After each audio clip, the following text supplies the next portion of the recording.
asheeta jannata ya jalalle dhuga maal siin jedhu laata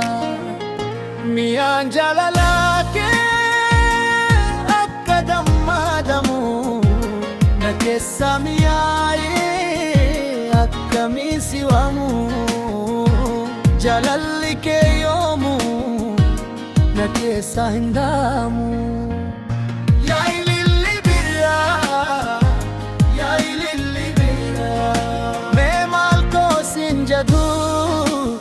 Anoo gubeen dabee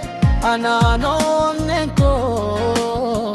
tasuma saakabee jaalalli dhugaadhaa jismi koo naa qabee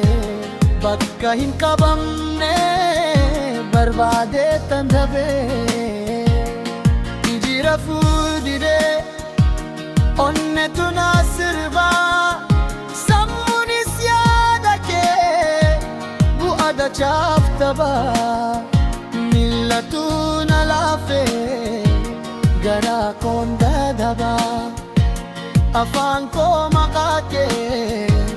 waamuudhaaf gaggaba harki koo silkii kee yaaluudhaaf dadaba abdii kuutusi silaas maalin qaba yaa ililli birraa Galeesin rafuu ati naaf raftaare shaggee ikaan baddeessa boru naaf duftaare ijaarrachuuf malee dur qabaan muraare si jallachuuf malee dur ta'an bulaare.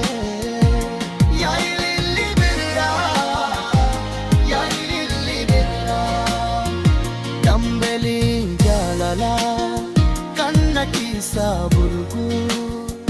jaalallee koo ishee dungoodhaan si cinku situ na gammachiisa jaalallee koo dhugaa lafee keerranchisa boraatiin na guugaa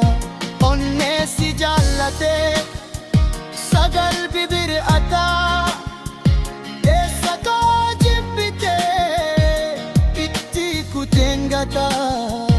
kottu na dhungadu sammuun na booko.